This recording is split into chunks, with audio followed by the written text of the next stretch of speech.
The idea of a weekly reset is pretty well established at this point, but I also really rely on monthly resets, quarterly resets, and I don't really do an annual reset because it's just a special quarterly reset, but you get the idea. There are specific intervals of the year where I check in with my goals, where I check in with my house chores, where I check in with overall upkeep and administration, and just making sure that I'm not letting things fall through the cracks, because my style of productivity is one where I really need to sometimes set it down for a while.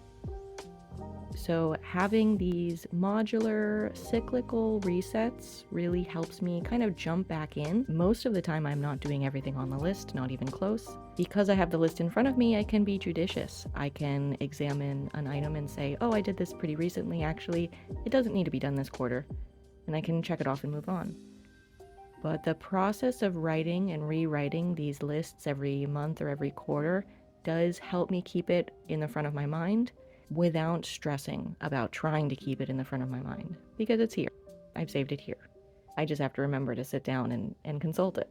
Although it may be inefficient to write and rewrite my checklists every month, it does let me be much more flexible with the contents of the checklist, because I can always add to it, I can always modify it, I can always drop things from the list. Even between monthly resets, if I think of something I want to add to the list for next time, I will just pop it on my current checklist so that when I rewrite it, I have the new item. My monthly reset is different from my weekly reset, of course, because it's things that I don't need to do that often. Sometimes some individual one-off financial things like updating a budget, depositing checks when I get paid, paying rent, paying the phone bill, and reloading a bus pass. I have a reminder to change the wall calendar.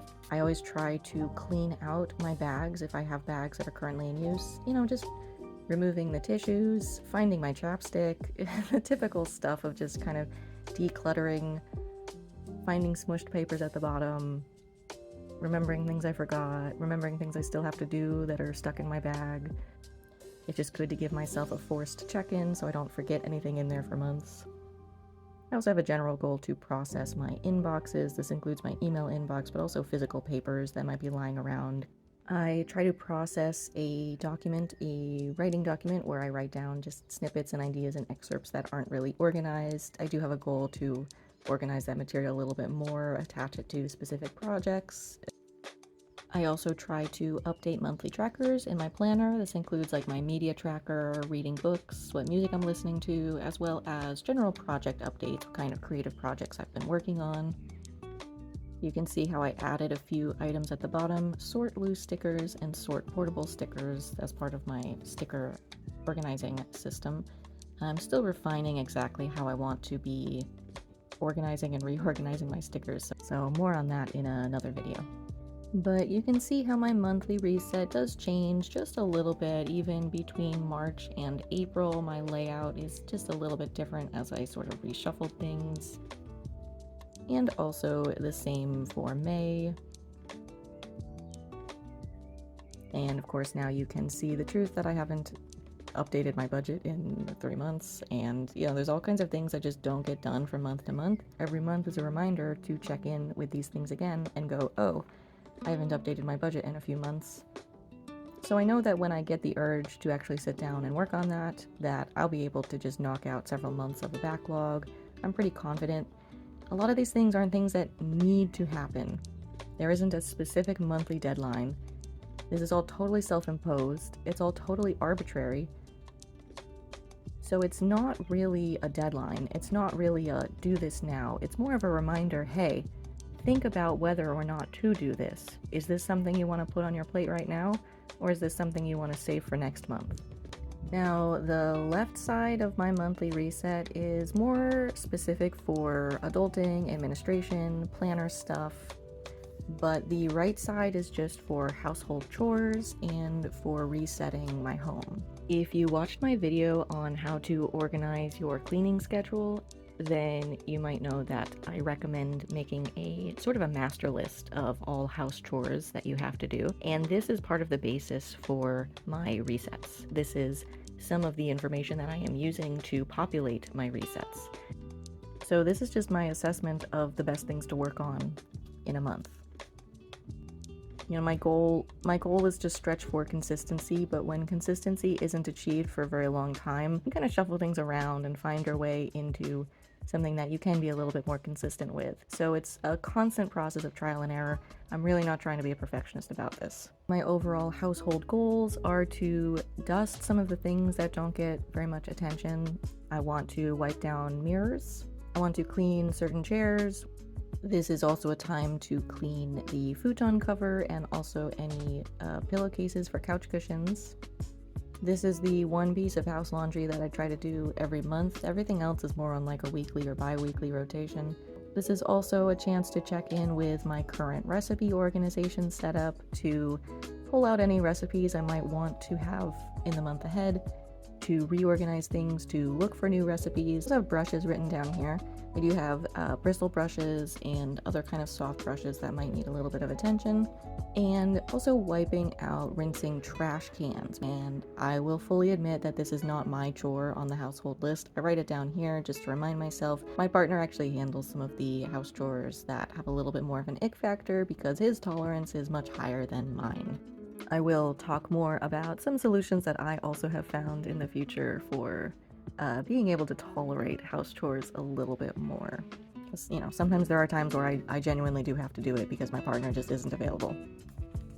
So that was page 1 and 2 of my monthly reset. There is one additional page, which is where I write down priorities for the month. And this is where I can just kind of check in with myself and assess what is on the front burner for me. Are there any specific habits or routines that I'm actively trying to cultivate right now that I'm trying to keep front of mind? Because if I don't write them down here, even if I set an intention at the beginning of the month, I will probably forget it halfway through the month. I will literally just forget that I ever had the intention in the first place.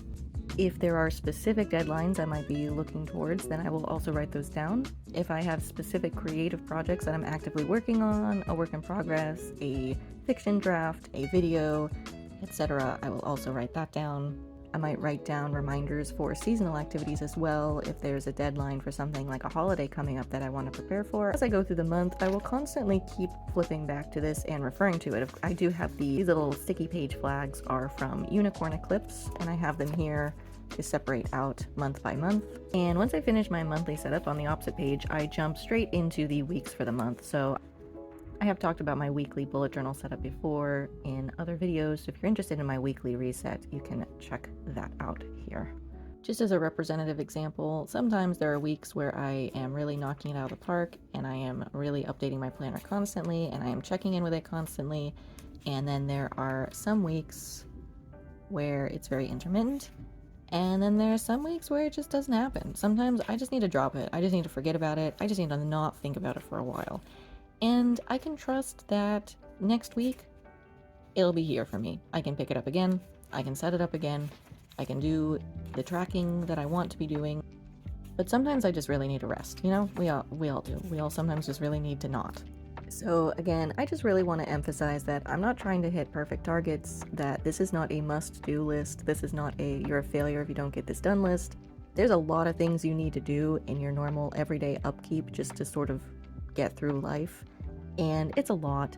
And here's a nice helpful reminder pretty infrequently of some things that you can do that will help sort of take the load off, so that you can kind of check in and attend to the things when you can, when you're able, when you have the energy, and still feel confident that you're basically getting the things done that you need to do, that nothing is really falling off of your plate, that if you drop something you can pick it back up, and that you yourself don't have to do the constant brain work of deciding, of prioritizing, of reprioritizing, of remembering every day, every week, every month, every year, all of these things that you need to do. You can just sort of relax and check in with your list at the time that you're supposed to, and otherwise you can give yourself permission to forget about it. That it is not important unless it is the time when you are trying to do your reset. The other way that you can do this is, instead of having a checklist of things that you might try to do all at the beginning of the month, you can have a checklist of things that you do throughout the month, so that you can periodically check in what needs to be done this month. When you have a spare moment, you can consult the list. It doesn't need to all be done at once. The whole point of some of these cyclical routines is that time itself is a cycle, and this is a way of helping myself understand that process a little better and getting better at doing things repeatedly, on a routine, as a ritual, making it something that's sort of comforting and familiar instead of something daunting and scary. If this modular cyclical system of regular reset routines and checklists and check-ins appeals to you, then check out some of my other videos on my weekly reset, and for the future you can look forward to another video on my quarterly reset as well. So subscribe if you'd like to be notified when that comes out, and hopefully I'll see you in the next one. I might write down reminders for, but because it is a checklist, I have a reminder to change the wall calendar because it doesn't need to be all banged out at once. No. You can kind of shuffle things around and slide your way. One of those things you don't really think about cleaning is like a chair.